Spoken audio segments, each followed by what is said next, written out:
Hello welcome to my channel. ഇന്ന് നമ്മൾ നോക്കാൻ പോകുന്നത് ഇന്ത്യൻ സിനിമയിലെ ഏറ്റവും പോപ്പുലാരിറ്റി ഉള്ള ജോണറായ ഗാങ്സ്റ്റർ സിനിമകളെ കുറിച്ചാണ്. ഇന്ത്യൻ സിനിമകളിൽ ഏറ്റവും കൂടുതൽ കാശുണ്ടാക്കിയ സിനിമകൾ വന്നിട്ടുള്ളത് ഗാങ്സ്റ്റർ ജോണറിൽ നിന്നുമാണ്. ഉദാഹരണത്തിന് KGF 1, KGF Chapter 2 ഒക്കെ നല്ല രീതിയിൽ തന്നെ കാശ് വാരിയിട്ടുണ്ട്. അപ്പോൾ ഗാങ്സ്റ്റർ സിനിമകൾ നിങ്ങൾക്ക് കാണാൻ ഇഷ്ടമാണെങ്കിൽ ഈ വീഡിയോ മുഴുവനായി കാണാൻ ശ്രമിക്കുക.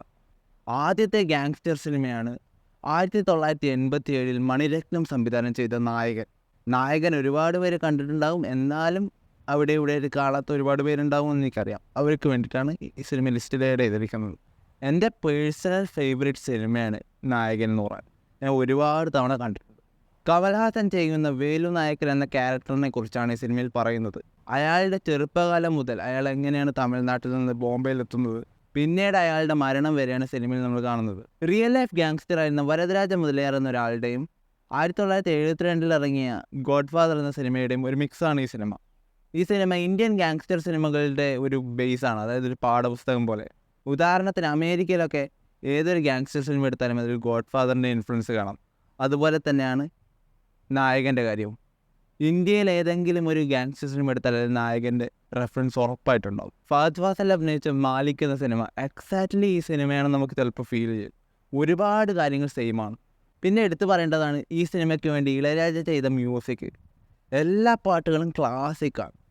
ഈ സിനിമയിൽ ഒരു പാട്ടെങ്കിലും കേൾക്കാത്ത ആളുകൾ വളരെ കുറവായിരിക്കും. അപ്പോൾ ഈ സിനിമ കണ്ടിട്ടില്ലെങ്കിൽ ഉറപ്പായിട്ട് നിങ്ങൾ സിനിമ കാണാൻ ശ്രമിക്കുക. കണ്ടിട്ടില്ലെങ്കിൽ നിങ്ങൾക്ക് വൻ നഷ്ടം തന്നെയാണ്. നിങ്ങളൊരു ഗാങ്സ്റ്റർ മൂവീസൊക്കെ കാണുന്ന ഒരാളാണെങ്കിൽ നിങ്ങൾക്ക് വൻ നഷ്ടം തന്നെ ആയിരിക്കും കണ്ടിട്ടില്ലെങ്കിൽ. நான் நிறுத்துறேன்.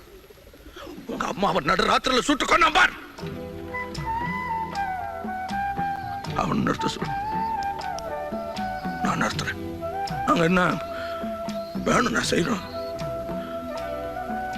വേറെ വഴിയില്ലടാ കണ്ണാ. 2014 ഇറങ്ങിയ കമ്മട്ടിപ്പടം. രാജീവ് രവിയാണ് ഈ സിനിമ സംവിധാനം ചെയ്തിരിക്കുന്നത്. ഒരു റിയൽ എസ്റ്റേറ്റ് മാഫിയ എങ്ങനെയാണ് ഒരു പ്രദേശത്തെ ഇല്ലാതാക്കുന്നു എന്നുള്ളതാണ് ഈ സിനിമ നമുക്ക് കാണാൻ പറ്റുന്നത്. ഒരുപാട് ക്യാരക്ടേഴ്സുള്ള വലിയ സിനിമയാണ് കമ്മട്ടിപ്പടം. അതുപോലെ തന്നെ ഈ സിനിമയിലെ ക്യാരക്ടേഴ്സായ ഗംഗ, കൃഷ്ണൻ, ഇവരൊക്കെ മലയാളികളെ എപ്പോഴും ഓർത്തുകൊണ്ടിരിക്കുന്ന ക്യാരക്ടേഴ്സാണ്. അതിലിപ്പോൾ വിനായകൻ്റെ ആ ഒരു ഫോൺ വിളിക്കുന്ന രംഗം, അതൊക്കെ മറക്കാൻ പറ്റുമോ അല്ലേ? പിന്നെ എടുത്തു പറയേണ്ടതാണ് ഈ സിനിമയിലെ മ്യൂസിക്.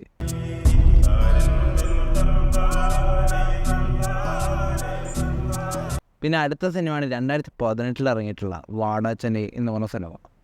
ഈ സിനിമ സംവിധാനം ചെയ്തിരിക്കുന്നത് വെട്രിമാരനാണ്. ഈ സിനിമയിലെ മെയിൻ ക്യാരക്ടറായിട്ട് അഭിനയിച്ചിരിക്കുന്നത് ധനുഷാണ്. ധനുഷ് മാത്രമല്ല ഈ സിനിമയിലുള്ളത്, വലിയൊരു സ്റ്റാർ കാസ്റ്റ് തന്നെ ഈ സിനിമയിലുണ്ട്. ആൻഡ്രിയ, അങ്ങനെ ഒരുപാട് പേര്. ഈ സിനിമ ധനുഷ് എന്ന ക്യാരക്ടറായ അൻപ് എന്ന ക്യാരക്ടറിൻ്റെ ജീവിതത്തിലൂടെയാണ് പോകുന്നത്. പാർട്ട് 2 ഉണ്ടാകുക എന്ന് അനൗൺസ് ചെയ്തിട്ടാണ് സിനിമ അവസാനിക്കുന്നത്. 2018 ഇറങ്ങിയ സിനിമയാണ്. ഇതുവരെ വാടാ ചെന്നൈ 2 യാതൊരു അനൗൺസ്മെൻറ്റും ഉണ്ടായിട്ടില്ല. കാണാത്തവരുണ്ട്, കണ്ടു നോക്കുക. അടിപൊളി സിനിമയാണ്. ആകെയുള്ള പ്രശ്നം എന്ന് പറഞ്ഞാൽ ഇതുവരെ സെക്കൻഡ് പാർട്ടിൻ്റെ അനൗൺസ്മെൻറ്റ് വന്നിട്ടില്ല എന്ന് മാത്രമാണ്. ബാക്കിയൊക്കെ സിനിമ അടിപൊളിയാണ്. നമ്മൾ അടിച്ചു ഓട ഔട്ടിനേ പോണു. ലൈറ്റ് പോയി കാണും, സമയം ഒരുപാടായി. നാച്ചുറലായിട്ടാണ്, ക്ഷമിക്കുക. അപ്പോൾ അടുത്ത സിനിമയാണ് 2002 ഇറങ്ങിയ കമ്പനി എന്ന ഹിന്ദി സിനിമ.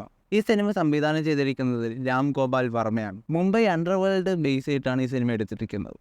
ഈ സിനിമയിൽ ഒരു പ്രധാന ക്യാരക്ടറായിട്ട് നമ്മുടെ മലയാളത്തിൻ്റെ സ്വന്തം മോഹൻലാൽ അഭിനയിച്ചിട്ടുണ്ട്. ഈ ഗാങ്സ്റ്റേഴ്സിനൊക്കെ അറസ്റ്റ് ചെയ്യാൻ ശ്രമിക്കുന്ന ഒരു പോലീസ് ഓഫീസറായിട്ടാണ് ഇതിൽ ലാലേട്ടൻ വരുന്നത്. പിന്നെ മറ്റ് ക്യാരക്ടേഴ്സ് ചെയ്യുന്നത് അജയ് ദേവ്ഗൺ, അതുപോലെ തന്നെ വിവേക് ഒബ്രായ്, ഇവനൊക്കെയാണ്. പഴയ RGV സിനിമകൾ കണ്ടവർക്കറിയാം, എല്ലാ സിനിമകളും ഒരു ഡാർക്ക് അല്ലെങ്കിൽ കൂടുതൽ വയലൻസ് ഒക്കെ ഉള്ള സിനിമ ആയിരിക്കും. അതുപോലെ തന്നെയാണ് കമ്പനിയും. അപ്പോൾ അങ്ങനെയുള്ള സിനിമകൾ കാണാൻ താല്പര്യമുള്ളവർ ഉറപ്പായിട്ട് ഒരു വട്ടെങ്കിലും കണ്ടു നോക്കാവുന്ന സിനിമയാണ് കമ്പനി.